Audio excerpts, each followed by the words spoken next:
Welcome to the Postgame. Michael Brooks here with Joshua Kahn. He's TMBS show crew. He's executive director of the Wildfire Project. We've been having a great time learning and building with you. Thanks for being here. Thanks for having me. We wish you were, well, I should not wish that you relocate where you live just for this show, but I selfishly wish you were in town so we could do this all the time. Super producer Matt Leck, chief economist David Griscom, super producer David Slavic, and everybody else in the TMBS universe. Welcome new patrons. We're in the post game. We're going to get to it. Let's start. We're going to do a little bit of a play-by-play of me dealing with some active opposition. And usually when I go on I-24, we've played it sometimes. In fact, if you haven't watched it, you can either go back in the post-game archive, or I think we clipped it as Michael Brooks debates a Mayo brain. Who came up with that title? Nation of Islam Obama. Like literally. Okay. I said that in character, and then I was like, you know what, that works. Gotcha. So, fucking Mayo brain. Didn't know if we wanted to shout out Forrest, but gotcha. No, I think that was literally Nation of Islam Obama, which is basically my deep subconscious. And so, but usually when I go on I-24, it's like, Michael, you're going to be talking about whether or not Trump is a criminal, and you're going to be talking with, Jack Bickle, who's a ham wave radio operator who really likes Trump, and the Bible, and But this debate on Ilhan Omar, I was up against, well, let me just put it this way. I was up against the guy with an accent, which is, as I point out in the clip, a huge disadvantage. But let's play a couple minutes of it. We'll stop, and everybody can stop with their feedback. I know Grishcom had some feedback on this, but this is actually legit. You might learn from this if you're dealing with people who are smearing Ilhan Omar. Joining us now is Michael Brooks, host of The Michael Brooks Show and co-host of The Majority Report, and David Efune, editor-in-chief of The Allgemeiner. David, this was a victory you would acknowledge for progressives and perhaps something of a setback for staunch supporters of Israel. Yeah, I think that's absolutely the case. But, problematic in a number of ways. And I think perhaps what it was the first sign of is what Bret Stephens called today the Corbynization of the Democratic Party. Pause it. This is something that... At this point, I'm already like, fuck you. Bret Stephens. Bret Stephens, automatic. I honestly was on the border of Bret Stephens in the debate. Okay. The Democratic Party has got to be very careful about, where the radical extremes, fringes of the party start to move towards the center and the mainstream and take control over some of what the party stands for. This is not the historic nature of what the Democratic Party stands for, and I think it's a great shame and tragedy that somebody like Ilhan Omar, who is an overt anti-Semite, can hold the Democratic Party by the kahunas, as they say. Michael? Well, I just want to note, first of all, you're always at a bit of a disadvantage. Maybe we should rewind it a little bit, because everybody, he mispronounced it, but I'm assuming people laugh at. I didn't even realize how dismissive I was in my body language there. It's actually kind of funny. Party by the kahunas, as they say. Michael? Well, I just want to note, first of all, you're always at a bit of a disadvantage when you're up against an accent. So I just want to have that noted in the playing field. But let's be real here. I mean, there was one group that wasn't included in that resolution, and that was the Palestinians as a people, where regular racism and dehumanization towards them is entirely accepted. The reality is that Ilhan Omar is correct on the merits. She's correct on the policy. Saying that she said this comment about dual allegiance is a great leap to begin with. And I have to say, I find it extraordinary that people on the right who sometimes accurately, by the way, not always, but sometimes accurately, say people on the left, you know, jump to accusations too quickly of various bigotries and read into things. They've been reading into every single thing that the Congresswoman has said from the beginning, most of which are substantive critiques of a sovereign nation state that happens to administer a horrific regime that violates people's rights on a daily basis in Gaza, the West Bank, and even inside Israel in some respects. The new indictment about Netanyahu isn't just garden variety corruption. It involves actually undermining democracy. So I support Ilhan Omar. I don't buy, and I also, in fact, support Corbyn, in fact. And the reality is that these things are going to become debated on the merits. And we're not going to have a false equivalency and actually drag down the profoundly serious issue of anti-Semitism by equating it with all criticism of a sovereign nation state that administers apartheid in reality. Look, I think this is... I forgot to say, as a Jew. So that's true, but I'm tired of playing that game.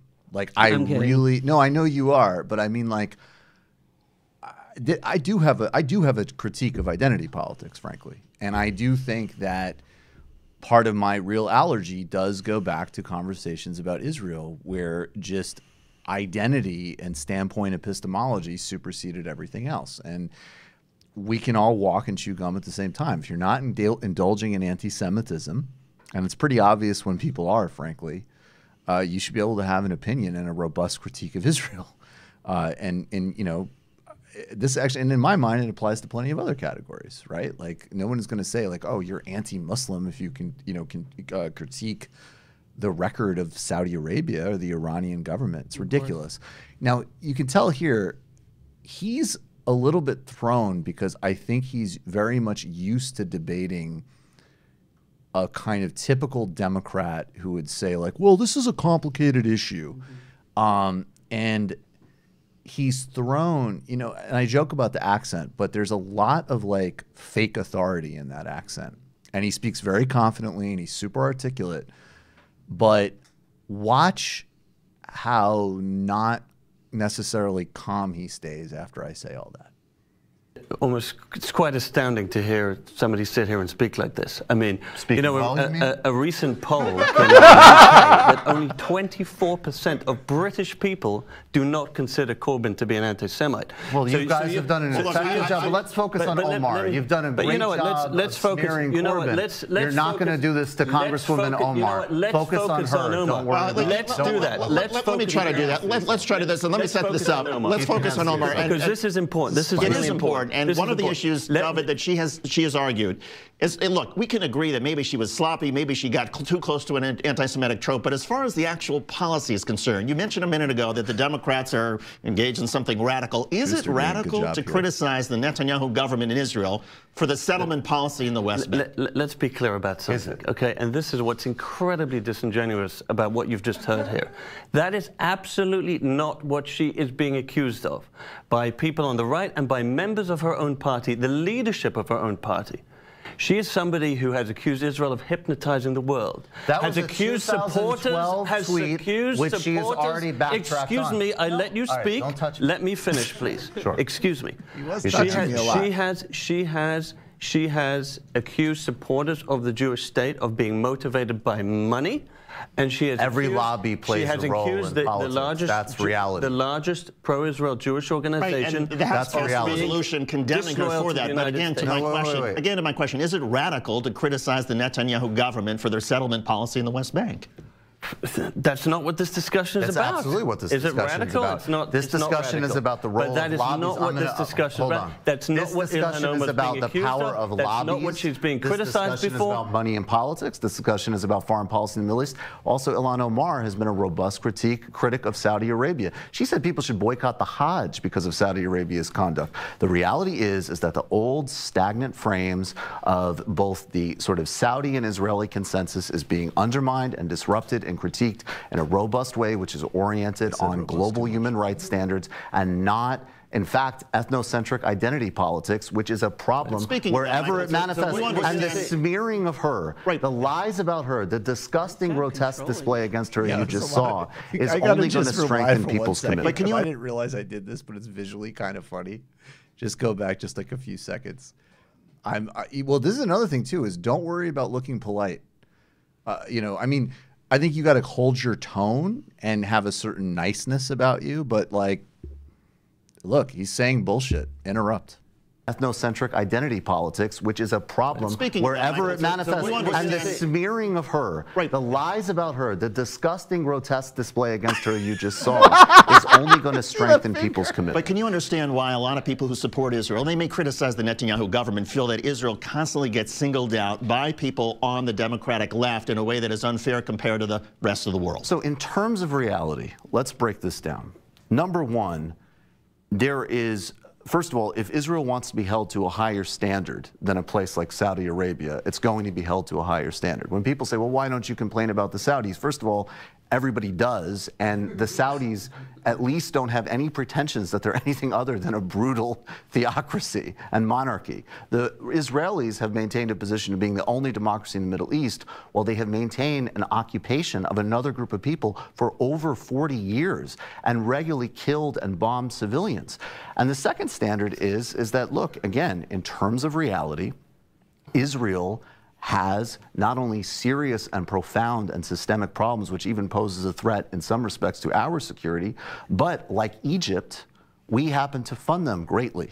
And so therefore, it is a different relationship. But you will find that those who criticize Israel in good faith, as many Jewish activists do, of course, are going to be actually the same people, as you see with Omar, who are questioning the relationship with the Gulf monarchies and other areas of dysfunction in Middle East policy. That will never be wrong, no matter how many lies and smears people throw at her. David? You know, we can have a long discussion about Middle East policy. Pause it. But what you... This is where he's lost it.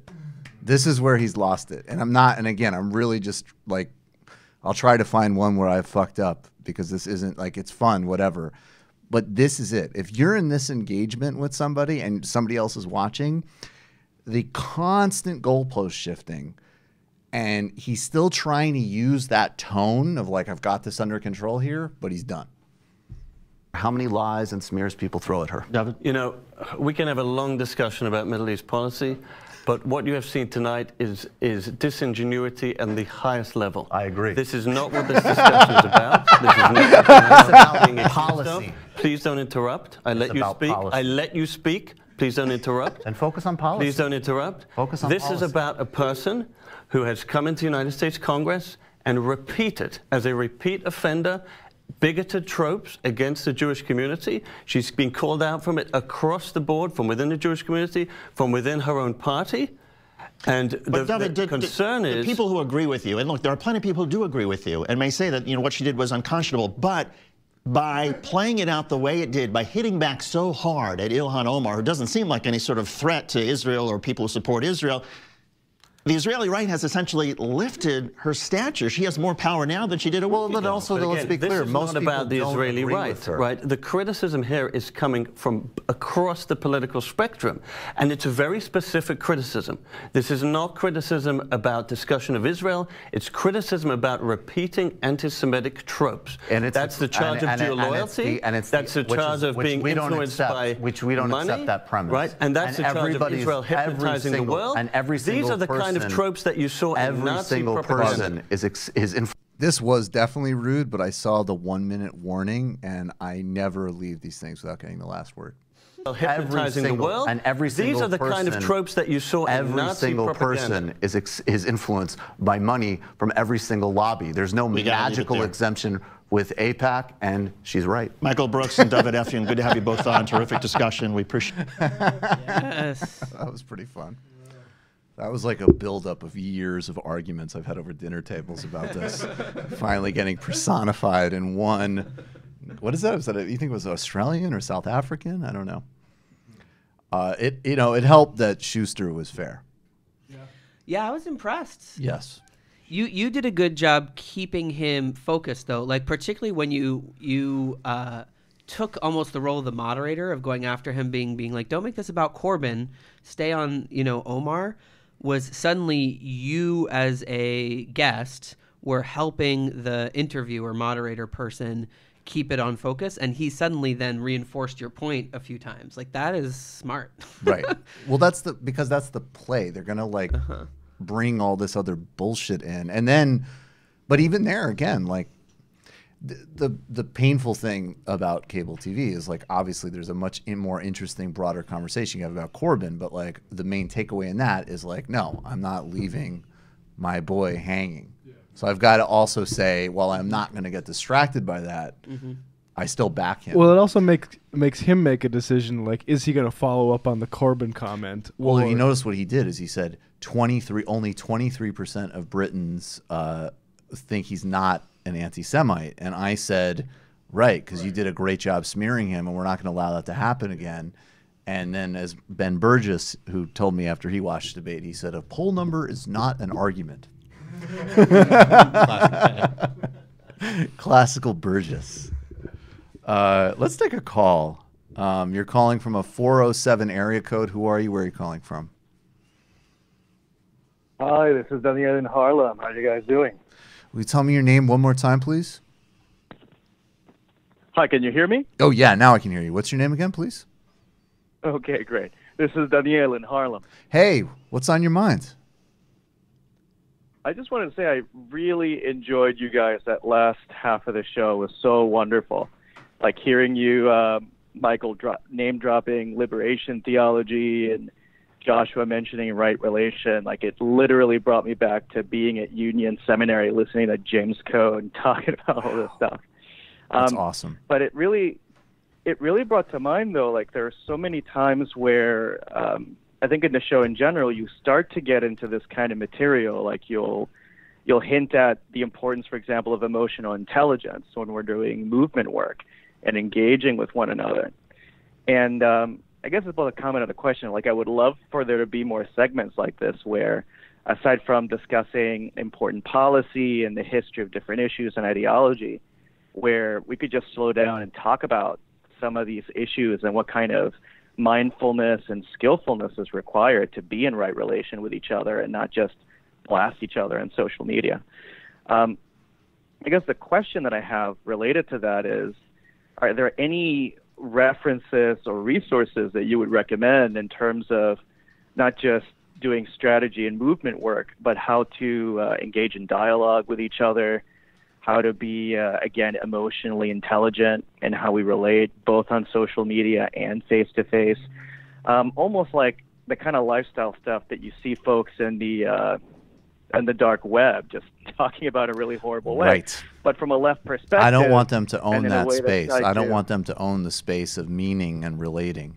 And I want to throw to Joshua because I think you'll know more than me. But I mean, one of the hesitations, I need to do more of this kind of stuff. I think one of the hesitations too is like I'm very aware of my own like foibles and need to work on any number of things. So I don't ever want to be in a position of like, discoursing like I figured anything out. I'm working on it, but I know we need to do more of it for sure.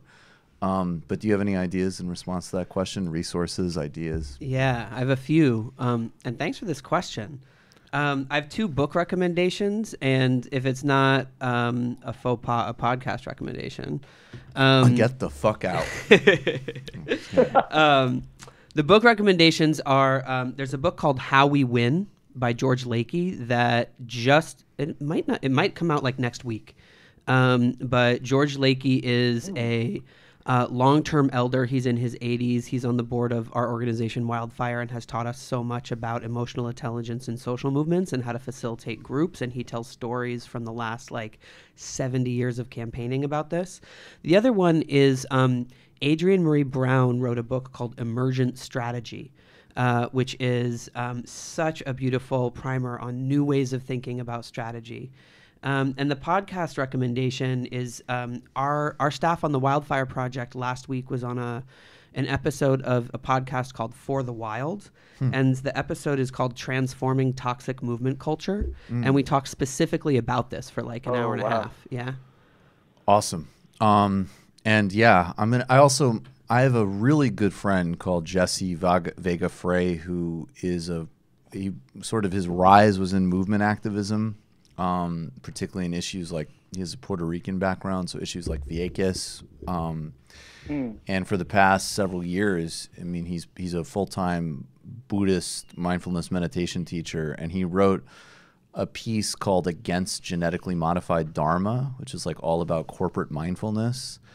And he's working on a book where if you read classical Buddhist literature, a lot of the imagery is, it's sort of like a lot of like war imagery. It's like, you know, the armies of greed, hatred, and delusion are amassing, and then you counteract it with like these positive mind states, and that's sort of like the language of the teachings. And what he's doing, though, is he's saying, like, actually, in reality, like, we kind of know that, like, these negative traits tend to have, like, a stronger pull.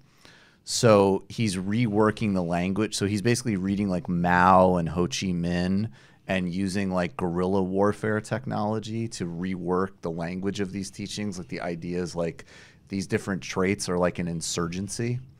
And he has a lot of interesting ideas because, again, he's like somebody who's like me. He's a total skeptic in some ways of a lot of the like ideas of like, oh, you know, you just change yourself, you change the world, kind of like almost like Buddhist or mindfulness evangelical ideas, which in some ways have not only proven to me wrong, but actually like in the hands of places like Silicon Valley, extremely destructive. But then on the other hand, he's a teacher of these things and takes them incredibly seriously and is a Marxist and relates them. So he's somebody I'm going to be doing some work with in the future as well. So stay tuned for that. Yeah. You know, Oh, thank you. I think that another thing that, you know, it might sound a little abstract, but I think it's very important is actually trying to read a lot of fiction. Yeah. Or just something I that sort agree. of takes you outside of yourself and has to Literary make you, hangover. Yeah, makes you exactly. You know, I mean, Can I you think, cut that out later, David? Thank you. you know, it makes it really can be such an important thing. I find myself oftentimes, you know, spending too much time reading philosophy or political theory, things like that. And then when I go back to just reading good old-fashioned literature, just really putting myself in someone else's mindset, own history, and a different perspective, that really helps me not only, you know, in politics, but also just communicate with other people. And I think that's something that's really important, that we can sort of focus too much on trying to always educate ourselves on politics and philosophy and forget that part of life. Thanks so much for the call, man. 100%. Appreciate it. Quick thing, Michael. I Yeah. don't know if you mentioned this before in your show, but I actually really appreciated you going down to the island and dropping some coinage for your vacation. I appreciate your vacation helping out my economy. Thanks so much for taking my call. Yeah, that was part of the consideration, actually, to be honest. Win. Thanks for the call, man. It's a win-win, folks. David makes me want to give one more recommendation. Yeah, please. Which is also Adrienne Marie Brown, the same author as before, edited like a black feminist sci-fi anthology called Octavia's Brood, inspired by Octavia Butler, and it is outstanding. One day I will read science fiction. Thank you for the call. Thanks, brother. Question from Joanna. Does Joshua have any thoughts about the confrontation between Native Hawaiians and scientists around the 30-meter telescope? It's planned to be built on land sacred to Hawaiians. Proponents for the telescope are backed by a multinational astronomical consortia. Well, I mean, I don't want to step on you, but obviously you don't even need to be Native Hawaiians for me to oppose scientists. Obviously. That's core brand of the show here. If it was in the middle, We want to build a telescope. if it was in the middle of the ocean, Michael would be against it. Exactly. I oppose science. What part of what I've been saying don't people get? Just kidding. Yeah. Joshua, what do you think of that, though? I mean, I haven't been involved in that movement Right. directly, but I deeply admire. There's a movement called We Are Mauna Kea. It's the Mauna Kea movement, and I have a lot of friends who are connected to it. And it's a land-based struggle, and it's a spiritual struggle, and it's exactly like what we were talking about. It is an indigenous sovereignty fight that has a deep spiritual grounding, a climate change orientation. And it is a beautiful fight, and you know I can't speak for that movement, but I'm very inspired by it. But you're not like, well, actually, we should build a telescope. We need to see Pluto. Yeah. I mean, but you know what actually, the I'm only thing I pro-science. could add to that is, don't we already see Pluto?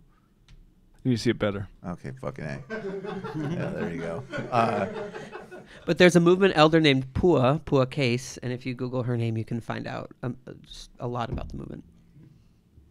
I think that it's actually quite important, though, because, I mean, obviously my instincts, all kidding aside, are with you, which is like, it almost, you'd have to find such extraordinary circumstances for me to go against native sovereignty that I'm sure that they exist somewhere. That's why I'm putting it out there in some multiverse, but like I cannot think of them. But I think it's actually important because the broader, like, this is the way in which actual, like, the importance and beauty of science is misused and enlisted on behalf of, right? Because, like, I think very much the multinational corporations and others who regularly still essentially behave in a colonial manner towards indigenous people would like very much those conversations to be framed around a telescope and not the day in and day out theft and abuse of their land. Yeah. So I think that that's also just important in terms of like a broader frame of how to understand these issues. This is an interesting organizing question from Space Kyle. There are approximately 541 billionaires in the United States. How hard do you think it would be to organize them into a cannibalistic outer boroughs human centipede? I'm assuming that's Can we for use Joshua. Can we use the spectrum of? Yes. I don't know that I'd call that organizing. What does a job guarantee address? The precarious nature of work when work is required to survive. A job guarantee doesn't address the potential for mob-style exploitation that capitalism perpetuates. Want to spend more time with your kids? It would be a shame if your rent didn't get paid. Better go to work. In what way? Well, I think what a job guarantee does is it takes out the section of unemployment that you need to keep wages down in a capitalist economy. So it is, again, it is not, it is a, I actually would say it is a non-reformist reform, because I think if you took away health care and job terror from people, that would really expand their political imaginations. But it's not, you know, what's happening is that some of these MMT proposals are getting reviewed through a Marxist lens, and it does a disservice to both forms of analysis. They're not Marxist proposals, but that doesn't mean that they should be, you know, they're not achieving the ultimate ends of democratizing the economy, but they're not claiming to do that. And they're quite helpful. In Well, some people are, though, but not the MMT people themselves. I'm just getting stuff up. Okay, cool. I mean, the nice thing about a jobs guarantee, if it's done right, too, is that, you know, it creates a basic wage floor and, you know, gives people, you know, basic benefits and opportunities. It also allows people to not have the fear of losing their job, being able to move away from a position that is, you know, abusive. So, you know, there's definitely a big progressive aspect to a jobs guarantee that could be quite radical. But it could also be something that could be done in, you know, if it's workfare. Right, if it's something where it's like, if you want to have welfare benefits or basic social benefits, you have to, you know, do these kinds of jobs. Well, it can't be like that because it should be a universal right, guarantee. It shouldn't be in any way targeted or means tested. That would be a huge problem. But this is one of these things with a lot of these more like radical economic theories that we're getting, including universal basic income and job guarantee, is it really matters what kind of, you know, how we're implementing that and what that is going to mean practically, because there's a very right-wing version of UBI. There's a very right-wing version of a jobs guarantee. Yeah, aren't the basic watchwords when this stuff comes up like decommodification and redistribution, and like how much bureaucracy is another word to look out for. Okay, yeah, fair. That's like however much those are taken care of, like that's you need to talk about those before you can talk about if the other two are good ideas. Let's do one more. We'll get to some sound in a second, but I want to do one more organizing lesson. Well, can we get the graphic we had up before again? Joshua has another lesson for us.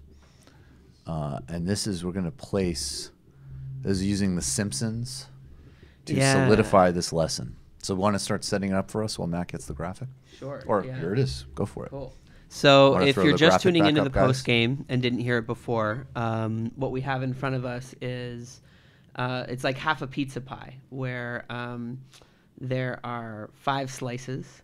And what we're going to do is map our terrain using this tool. So I'm going to ask you, Michael, to map out. This is an exercise I do with groups sometimes that have a hard time, that maybe don't have a lot of experience with actions. And you're familiar with The Simpsons? Yeah. I'm sure I'm like this less of a Simpsons head than many people in the audience, but I know the characters. Enough. That's all that matters. Yeah. So let's say that we live in Springfield, we're in The Simpsons, and Lisa has a campaign to shut down the nuclear power plant. All right, sounds good. So Lisa is obviously active And ally. then we're about to get like 50 Discord. Like, that Lisa's going to hurt the fight against climate change. It's totally unscientific. Does Lisa know about thorium? All right. So stipulate that, Springfield's not dealing with a climate crisis, but it's dealing with a negligent nuclear power plant. Exactly. Okay. Lisa wants to shut down the power plant. Yes, we have Lisa. So we're mapping out her campaign. Okay, great. Where would Marge go? Passive ally, I would think. Why? I think, if I recall from the show, Marge usually gets to the right place. She's pretty smart. She seems like she has some empathy, but she's obviously, an overworked, lower middle class. I don't. Does she have a job too? I know she takes care of everybody in the house. I think the complicating factor is incredibly her husband's incompetent job. husband. So That's true. So she might be. Wait. Oh, because So we know. plant. Yeah. So Homer works at that power Oh, plant. you So know, she I'm might sorry. be passive opposition. I think we're gonna maybe. need Matt on this. She's passive opposition. But That's neutral. Passive opposition to neutral. Yeah, Gotcha. or she's gonna be super torn. Ooh, I don't even know how to answer that. Matt. So, I think Matt yeah. should definitely be in on this process. Yeah, 'cause I'm not definitely. Simpsons oriented enough. Okay, so we're landing Marge somewhere between passive allies and neutral because she's the mother of Lisa. She has moral values, but her husband works for the plant. So let's talk about him. Matt? Where does Homer go? I would say he's at possibly active opposition, but he's kind of a lazy guy. So maybe he's passive opposition, and he'll go with the flow if the power plant shuts down. Why? Why would he be passive? Yeah. Because I think that just the laziness. Maybe He likes to doesn't care. drink. Doesn't he just like to drink beer and watch He'd be like TV? he'd be like one of these guys. Like he'd be a Trump voter whose factory gets shut down immediately after.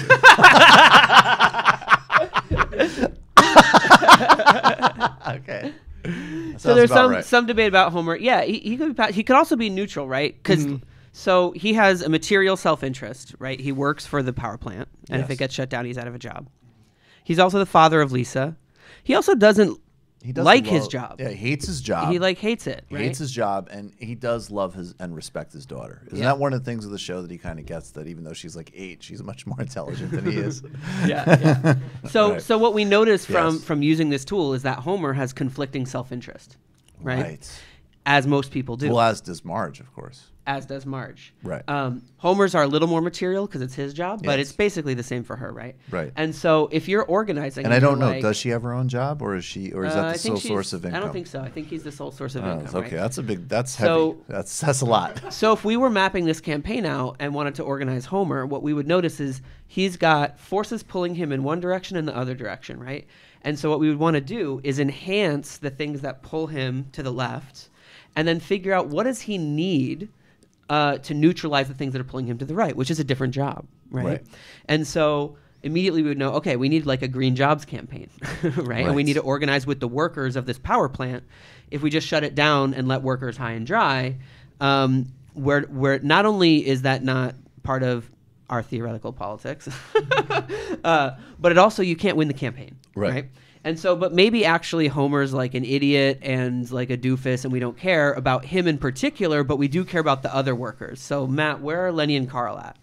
Ooh, I don't This know. is where we're pushing too up much? on my limit of Simpsons knowledge. Yeah. Yeah. Can we find Lenny and I Carver? know. I could imagine Mr. Burns probably invested in the power plant. He'd be active opposition. Wait. No, those are just, but like, all right. I don't know much about them, but I'm assuming they're Homer's workmates, right? Yeah, they also work there. They're stablemates. They also work there. So are they like smarter, or like do they have different character traits than him, or yeah, are they they're just smarter. We care more about them, let's say. And so let's say we put them in neutral because we don't know. Yeah, right? we don't know. So we don't know if enough we about don't them. We need know- to do a poll. Right. So where would we do a poll? Do we know where they hang out?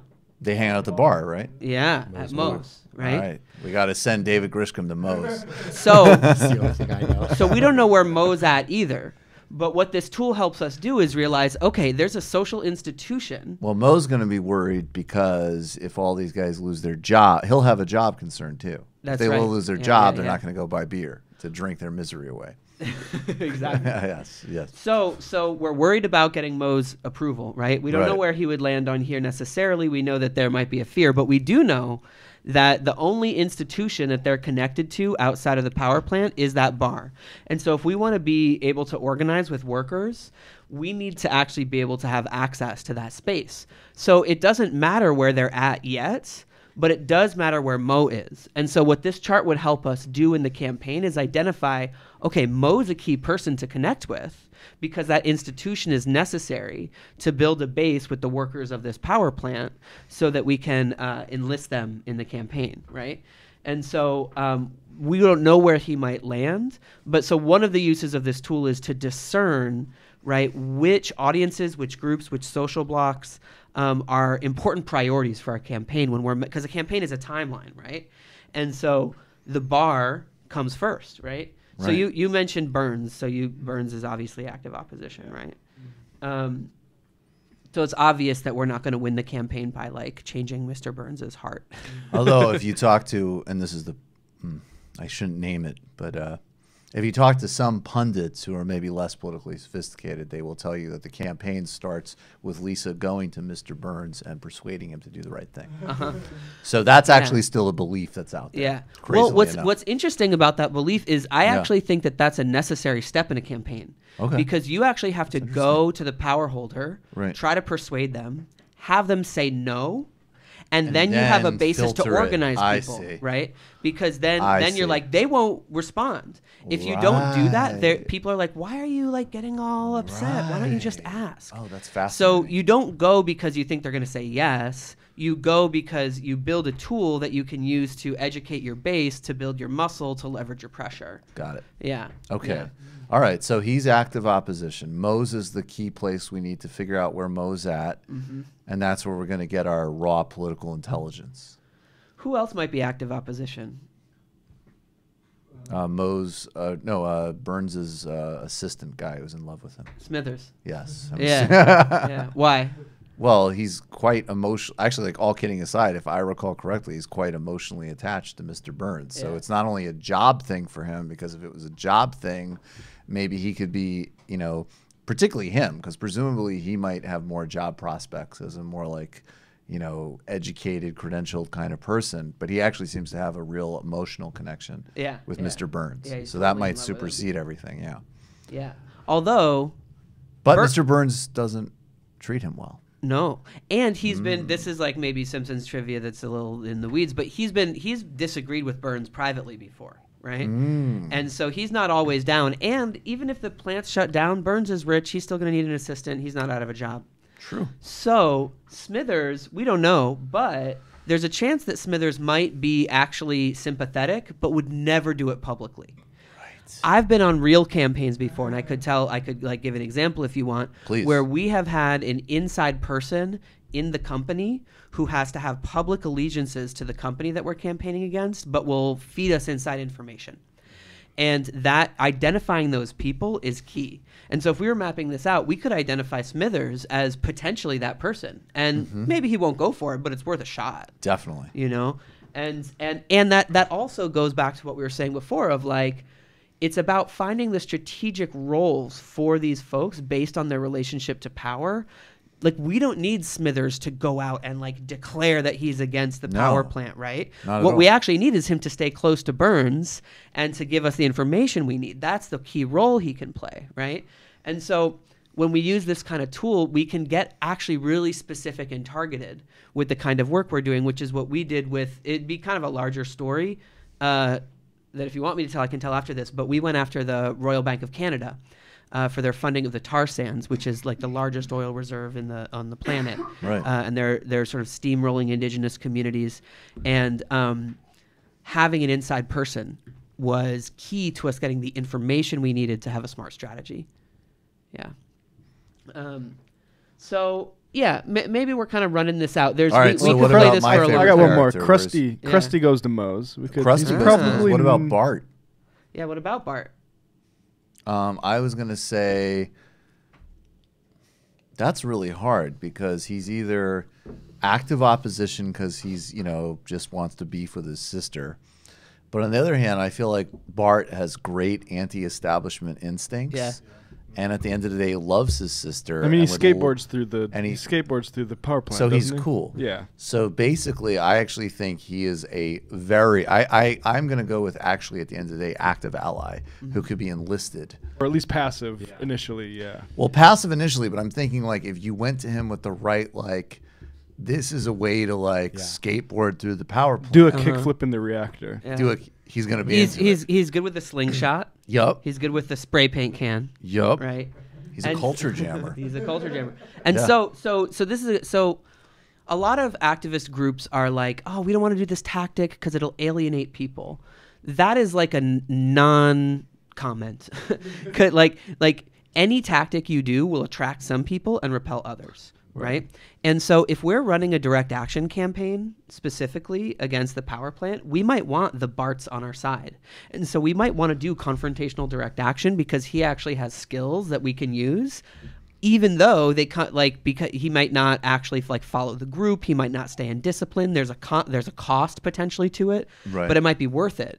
And so if we pick a tactic to attract the Barts of the world, right, that will enhance that piece. Or if we're picking a different route because we have a different strategy and we want to organize the church, right, we would want a tactic that, I don't know, gets like Reverend Lovejoy involved, right, because he has this connection to the church. And so it's not that like tactics are neutral, and it depends on your strategy. And what charts like this help you do is assess, okay, based on our strategy, what tactic will be a different push or pull factor for here. So if we mapped out like the church on here and Reverend Lovejoy, if we mapped out whatever, Krusty the Clown, if we go to mapped out the Krusty bus and tell him that driver, it's a PR coup for him. there you go. Krusty would love it. So and like it basically gives you a sense of your terrain and helps you understand like there's costs and benefits to any choice and any tactic, and your calculus is based on either building power because you don't have enough of it, or wielding power because you do have enough of it. And all of those calculuses are different. And I'm trying to think. There was one other kind of character on my mind, but I might have lost it. Oh, yeah. I guess the last like element that's worth mentioning is the mayor, Quimby. Oh, right. Where do you think he would go? He's totally neutral in the sense of, well, no. I would have to imagine that in such a small town, running a machine, he's got funding from someone like Mr. Burns. Power plants run small towns. Right. On the other hand, the way he's written is, he's some type of Kennedy figure. So presumably, if Mose decided that they were anti-power plant, he'd at least have to pretend. Yeah. So I would say but he's super sneaky. He might be the opposite of the inside track you talked about before. He might be the opposite of Smithers. Yeah, he might be the active supporter who's really active ally who's really like secretly plotting with Burns about how to water the whole thing down. So I would be very wary of him. So we can never trust him to be on your team, on our team. I mean, not that you couldn't use him, but I would never. No, I wouldn't put trust in him. I would not. Right. He seems very hacky, and ultimately Burns still has the checkbook. Yep. Yeah, I agree. And he is, a poll monger, right? Right. And so the difference between him, so let's say what you just described is like he could kind of be anywhere on here, depending on what's in his immediate self-interest that we only maybe sort of know. Right. And so Burns, because he has a deep, obvious structural interest in the power plant, we're never going to win by changing his mind. Right. So we shouldn't waste time on him. But Quimby, on the other hand, is highly influenceable based on the direction of the wind. And so if we had a campaign where we needed a villain, like someone to vilify in our campaign, I wouldn't pick Burns because Burns he's happy to be a villain. Gives a fuck, right. Right. But Quimby would actually be receptive to pressure. Right? And so this also helps you with target selection and figuring out with clarity who are your primary targets, who are the secondary targets that it can influence that target, and who's not movable, right? And so it's a really dynamic tool that you can use in 1,000 different ways. But the reason why I like it is it helps you figure out what research you need to do, figure out both who are you trying to organize, but then also clarify your targets. And this helps demystify for people why you might target Dianne Feinstein or Nancy Pelosi. Exactly. Yeah. Exactly. Yeah. Right. Well, that's another typical lazy, like, why they're closer to you. Go to why Mitch are McConnell. you protesting them? Yeah. You should bother Mitch McConnell, who is Very very much a Burns who they figure. also protested, but people didn't. Yeah, I notice. mean, sure, you should protest him in a different way for different targets. Like Mitch McConnell should never be able to enjoy a meal. That's the underside of the circle. Right, exactly. As long as, of course, you're observing the law and not being physical, fuck that guy. Yeah, don't embarrass us. Yeah, don't embarrass us, but don't let him ever enjoy a meal. All right, let's take one more call, and then we're going to do some sound. You're calling from a 226 area code. Who are you? Where are you calling from? Hi, sorry, you'll have to speak up. I'm wearing a towel. Sorry, what is that? It was a Simpsons joke. Sorry. Oh, I'm sorry, I didn't get it. What's your name? Where are you calling from? It's Albert from Canada. Hey, Albert, this what's might going be on? a bit of a Monique call. This might be a bit of a Monique call. So, Joshua, first of all, you're beautiful. I thought strategically, but You're totally cracking up, man. You're muffled. Sorry, is it better? Yeah. Yep. Better? Sorry. Joshua, you're beautiful. I thought strategically, but you totally opened up my mind. I called on the after show. I think it's called the Minority Report. I talked about how Trudeau was against the ISDS, and I know you don't like when people call about this, but I just really wanted to talk because I think it goes with what you say about people's critiques of corruption without it being structurally backed, like systemically backed. And we the options in this election is really going to be between Trudeau and the Conservatives, unless something shocking happens in the polls, which we'll know ahead of time. And I just think it's important for people to remember that regardless, like this SNC scandal is kind of like the HSBC thing where they were caught laundering money for narco-terrorists, and they were just let off with a slap on the wrist, and that's what Trudeau wanted. So it's definitely concerning. We should all be concerned about it and fight against it. There's no question about that. But let's not Jimmy Dore this. Let me just say something really quick, Albert, because I'm not going to have time to do this go tonight. ahead. But I'm going to cover. I'm going to start doing more coverage on Argentina, and it speaks to what you're saying. This is a much harder point. So, in the Brazil case, Dilma did absolutely nothing wrong, and Lula, again, there's zero evidence, and the issues that have been put forward are so utterly bullshit compared to both what that government accomplished and what they're up against. Now, Christina de Kirchner, both the Kirchners and, her, both Nestor Kirchner and her, accomplished some really great things, right? Like they got Argentina from out of the yoke of the IMF and the World Bank. They invested in huge social programs. They empowered labor unions. They actually did a process even in terms of dealing with the legacy of the military dictatorship. And right now, there is very similar process where Macri, who's a far-right leader, is running for re-election. By the way, Argentina is having hunger problems right now. You never hear about that. You only hear about Venezuela, but Argentina is having hunger problems under the IMF and World Bank being let back in. And she wants to run for president again, Exactly. and they're trying to preventatively detain her and put her in jail. It's very similar to Lula's situation. Now, the corruptions and stories around her, I'll just say, they're, first of all, way more serious than what was with the Workers' Party, and there's definitely a little bit more like actual evidence. I am still going to critically support her because that's my map and strategy and understanding of the world. And I'm going to pound on Trudeau to the extent that we talk about it, which won't be much. We'll hit Trudeau hard, but I agree. Totally fair. I mean, my view of like strategic voting and who should wield power does not stop anywhere, including Canada. So I hear you. Thanks for the call. Let's start with this really dumb tweet by Evan McMullen. Joshua, do you remember how Evan McMullen was a thing? Briefly, right? He was running against Trump. He's running against Trump.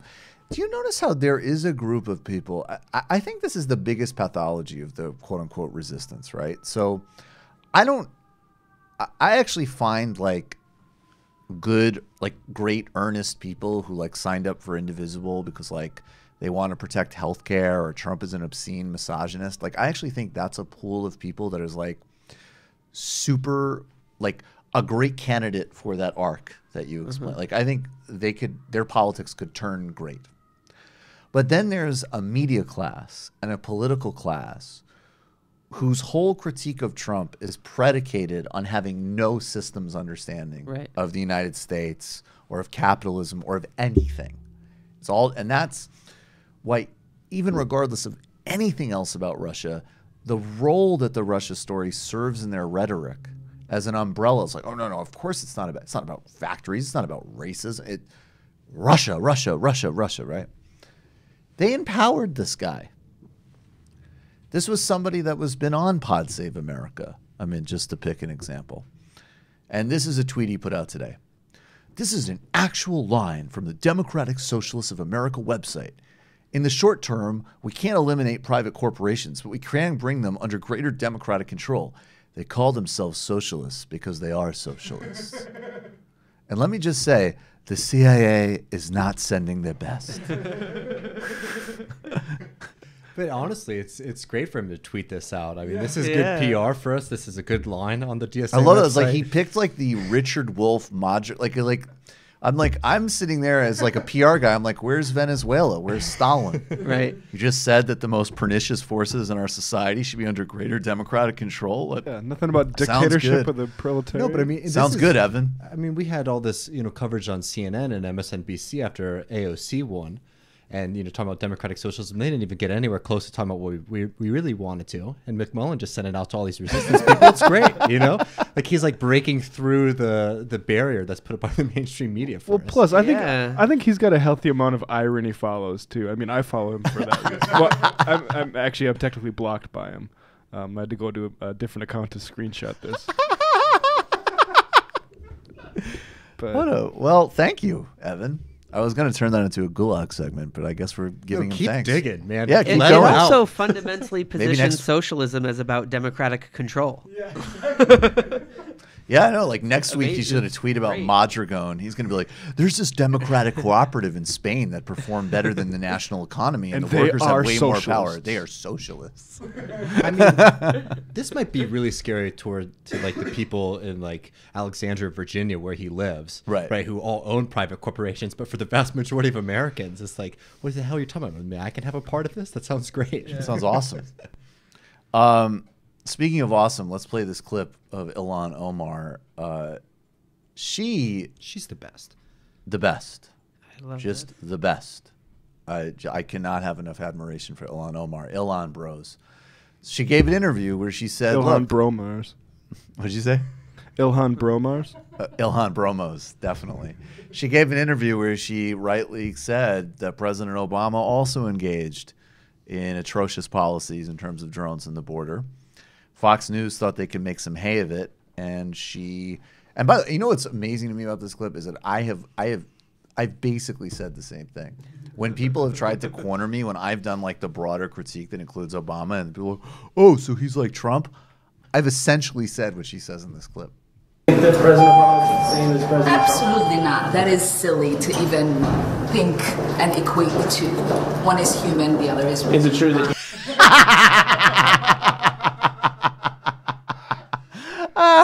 That's so good. Good. That's so fucking good. As always, shout out and props to Ilhan Omar, man. She's the best we got. What's this Cody Johnson thing? Who, by the way, Cody will be back on the show again soon. We got more stuff. This looks very funny. I have not watched this, so this will be a bit of a blind item. Tucker Carlson, look, I'm not going to... there was one dump of a bunch of obscenely misogynist comments. Some of them, to be honest with you, is just... And even some of the really racist comments about Iraq, I'm just going to be real. I mean, he's on some fucking shock Joe 10 years ago. I think it makes zero difference with his audience. If it can be used to pressure his advertisers, that's excellent, and that's what people should be trying. And some of the comments were obscene and disgusting and beyond the pale. I think that there's never been any question amongst rational people about either his misogyny or xenophobia. But I do think that Iraqis are monkeys and should submit to us. That might be the final of the gazillions of fucking nails in the coffin. Is he a white nationalist? Of him, is he a white nationalist? And should we build an alliance with him? By the way, not said that much about Venezuela from a non-interventionist perspective. And supposedly, here is Tuck, and he's not having a good time. So, yeah. Which, by the way, this is another reason that these leaks are great. Because no matter what kind of, like, bullshit statements he puts out, he's clearly upset. Exactly. If Tucker Carlson is spending his time being embarrassed and playing defense about this stuff. Beautiful. Yep. Flood the end zone in this So Cody Johnson just retweeted this. Andrew Lawrence said, Hannity just said Tucker is going on vacation. So let's watch this.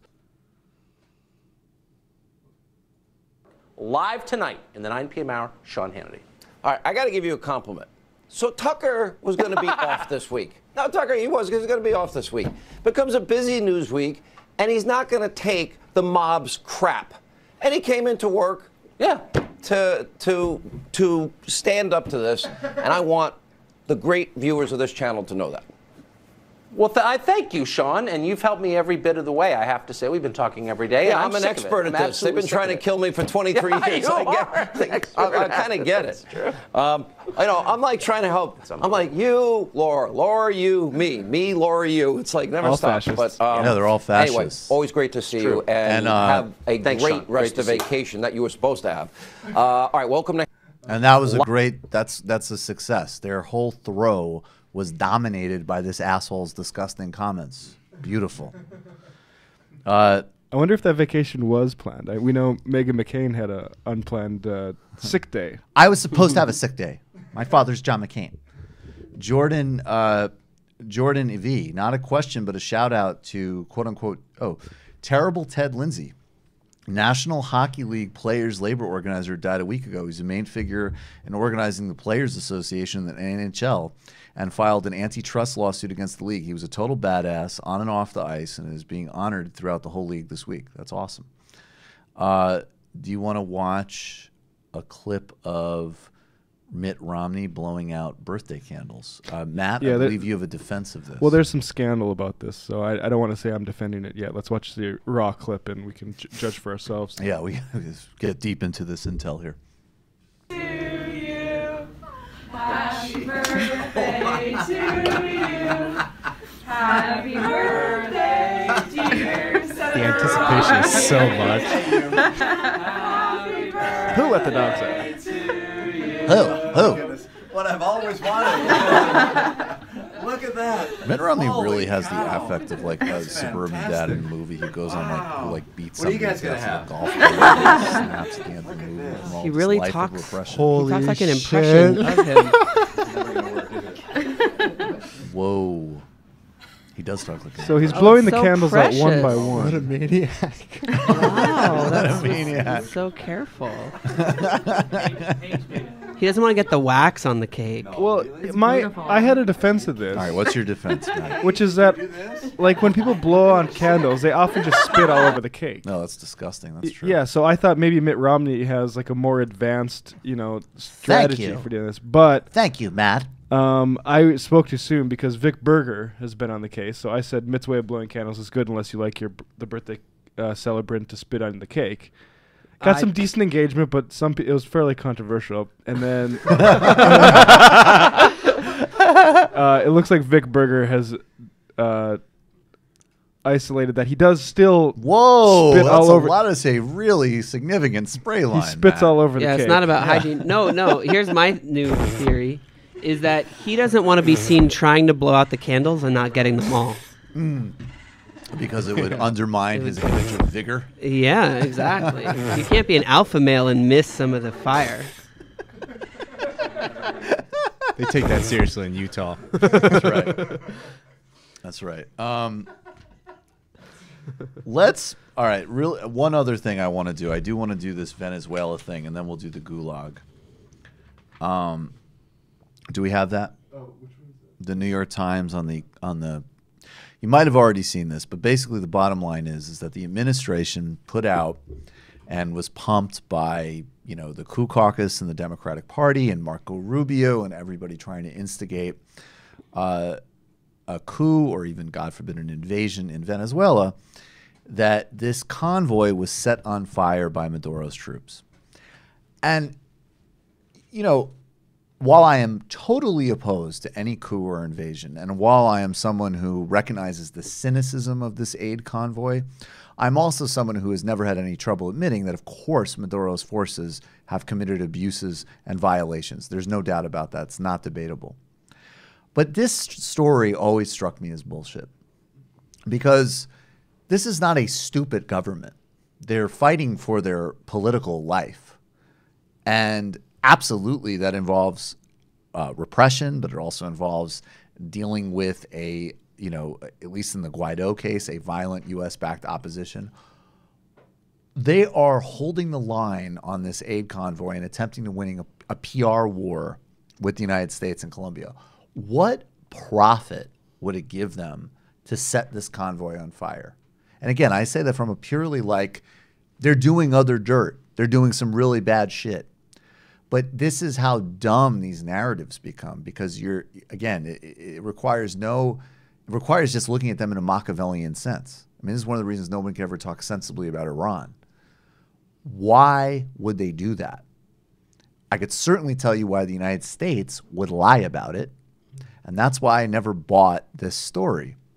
And sure enough, and to the New York Times credit, if this was Iraq era, this would have been reported 5 years after we invaded Venezuela and had a catastrophic multi-party civil war in the hemisphere. And then 5 years later, they'd be like, oh, remember that whole convoy story that we reported and Mike Pence talked about on Meet the Press? Guess we were wrong. And just a quick note, Boots Riley was a few days ahead of the New York Times on this story. Boots Riley absolutely nailed this.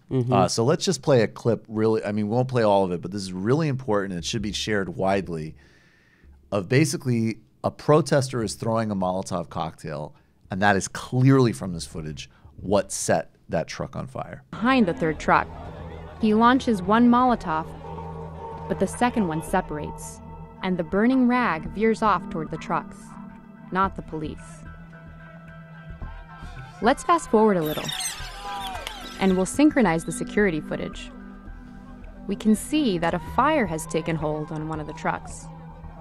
This is just 30 seconds after the burning rag landed in this area. Okay, that's enough.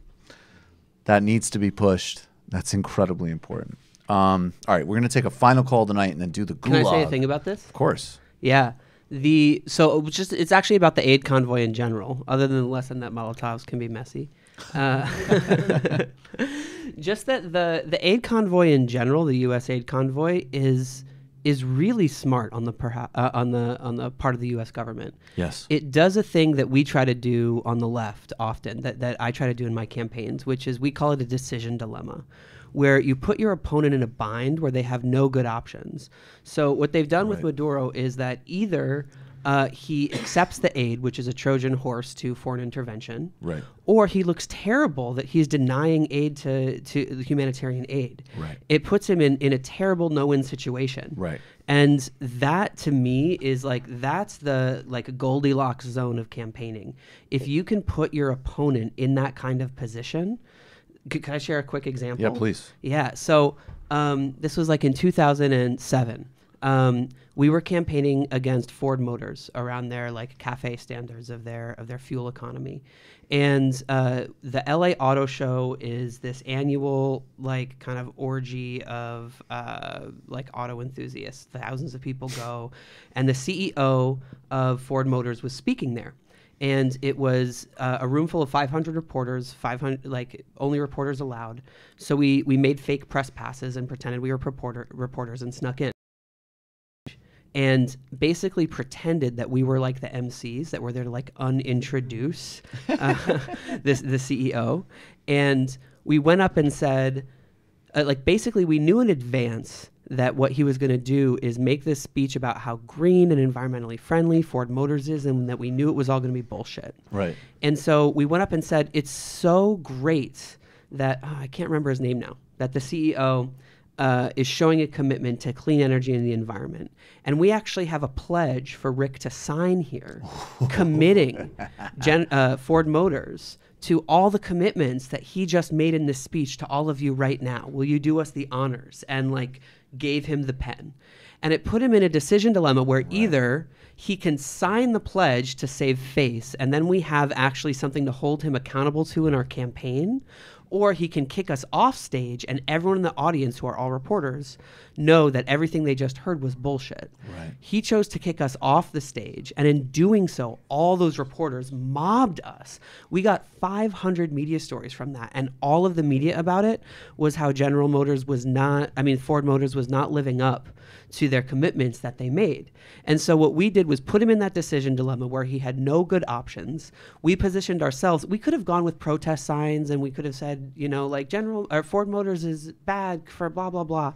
Instead, we positioned ourselves as like truth-seeking muckrakers, built a relationship with all that media, and then for the next week, we were able to do actions where they looked to us not as like oppositional activists, but as like truth seekers. Right.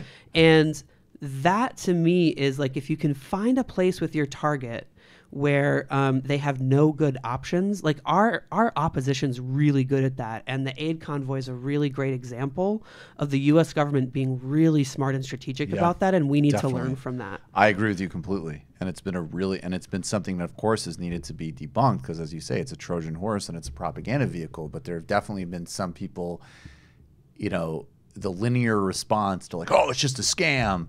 It's like, yes. And we need to disseminate that. And that's going to only speak to a very small group of people. Right, so how to calibrate, it really is a scam.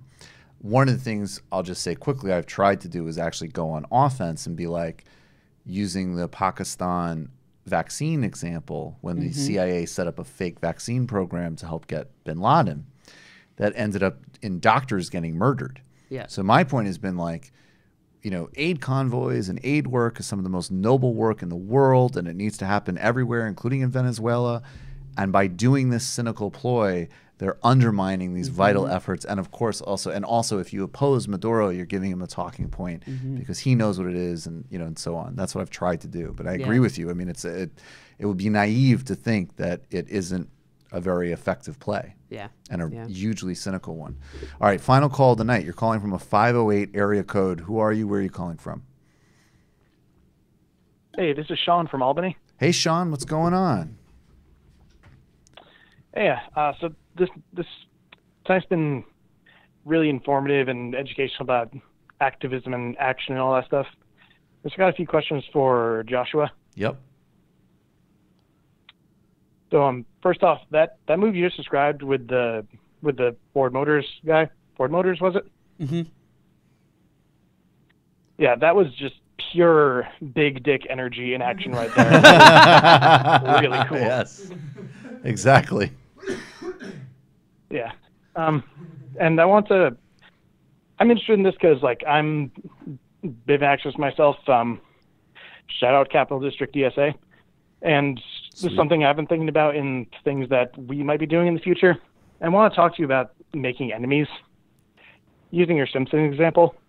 So, like, you talked about making Mayor Quimby the enemy in the campaign to shut down the factory instead of Mr. Burns.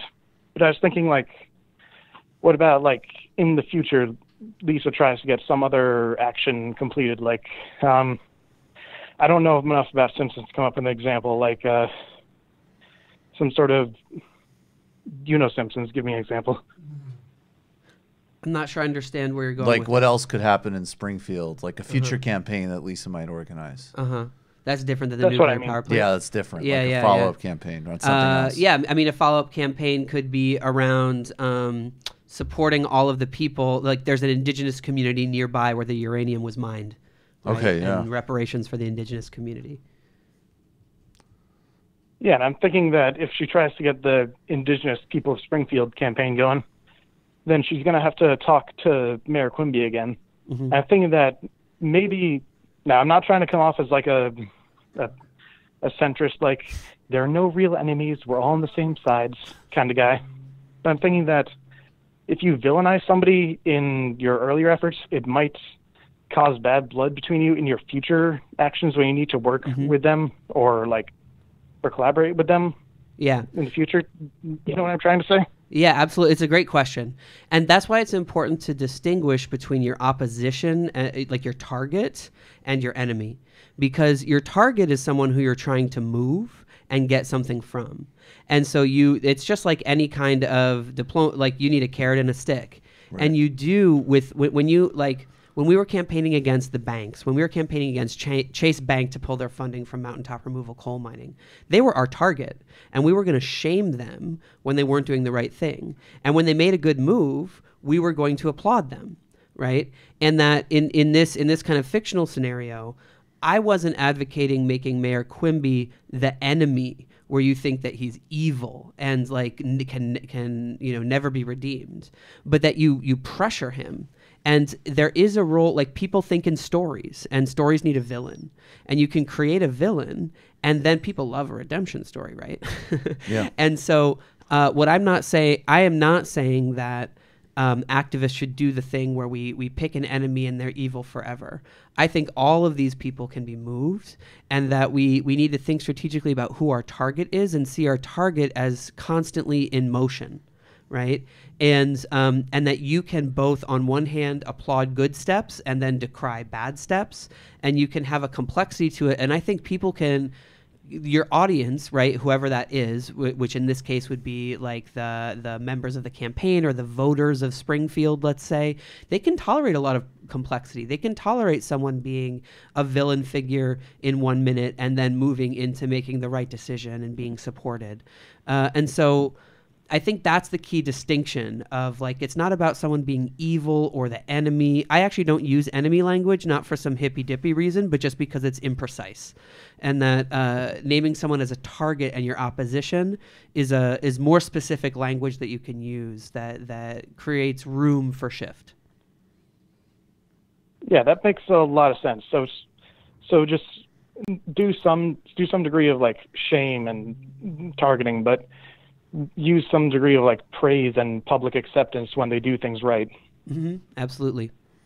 Thanks for the call, man. Is there any? Oh, sorry, real quick. Is there any like reading on this I can get?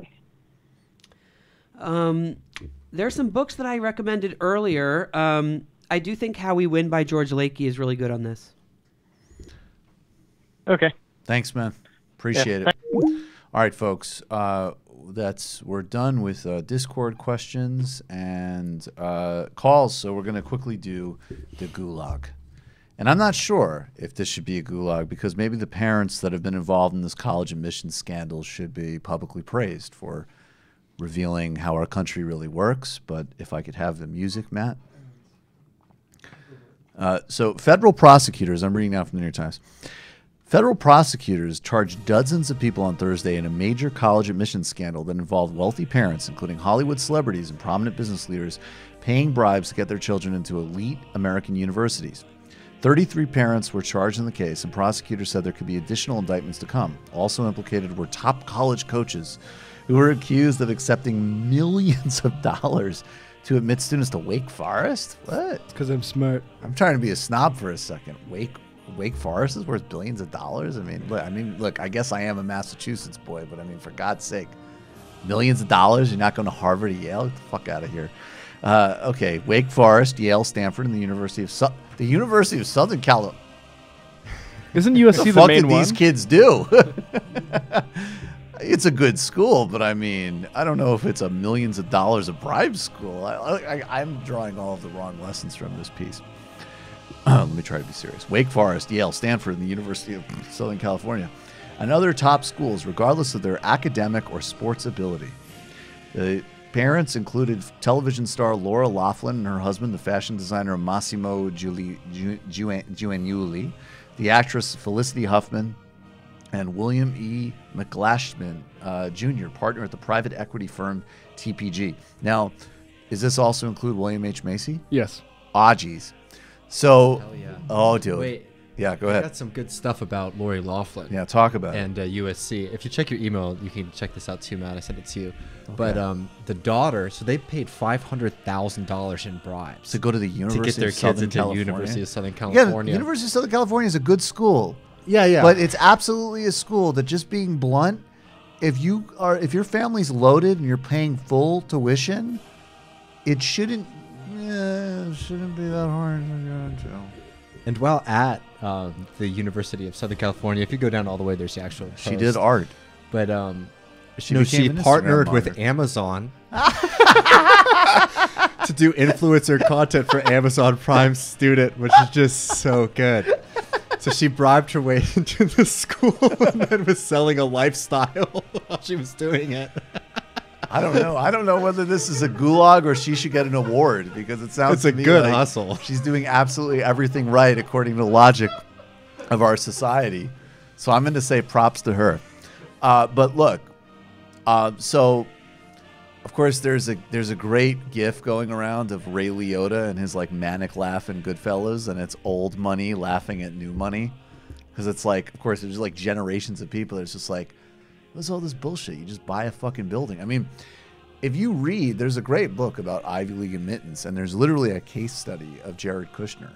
And they have a quote from like one of his guidance counselors being like, yeah, the kid's an idiot. He's like that's a building admittance. Mm-hmm. Like, period. There's no other reason Jared Kushner should be in Harvard. So all of these colleges are corrupt. They should probably be torn down root and branch to begin with. And some of them were literally built on slave labor, including Harvard. But this is one of those stories that, as funny as it is, it shouldn't distract us from the system's corruption of the perfectly legal ways that people like Jared Kushner have gotten to these schools. Mm-hmm. That's my takeaway. And also, to the extent that it implicates actual athletes, which it doesn't seem like it does, but the way it was first reported was like, this is like actual athletes. My answer is always pay student athletes. They're owed that. They are owed that. Scores. Give them test scores and money. Period. And I remember some scold was like, how about abolishing college athletics? And I said, no, nerd. That's a beautiful 2% left agenda. Let's take away people's joy. No, what you do is you have college athletics because they're awesome, and you fucking pay the students because everybody's making a killing except for them. And it's one of the most exploitive, highly racialized, ridiculous systems in the world. Especially if you're going to let people who bribe their way into schools work as paid influencers while they're at the university, right? And fucking Sugar Bowl champs Texas University football team can't make any money from a t-shirt. There we go, baby. Solidarity. Solidarity. All right, everybody. Joshua Kahn, thank you so much. I'm honored to have you as a friend and collaborator. Thank you for being here. Likewise. Tell us all the ways, and we'll have it in the notes, but what are all the ways that people can find you? So our website is wildfireproject.org, and if you want to support us, that's wildfireproject.org/donate. Please support our work to build social movements. We would be so grateful. I'm not on much social media. I'm on Instagram. You can look me up, Joshua _Kahn _ again. Yeah, follow Wildfire. Okay, and we'll be doing plenty more content for patrons. Thank you to all new patrons. Thank you to all previously existing patrons. Very excited about the new video Illicit Histories we're working on. You're going to want to be a part of that. Thank you to every member of the team and crew. We're going to have a couple of Illicit Histories this week, including Nelson Denis' War Against All Puerto Ricans. All right. Thanks, everybody.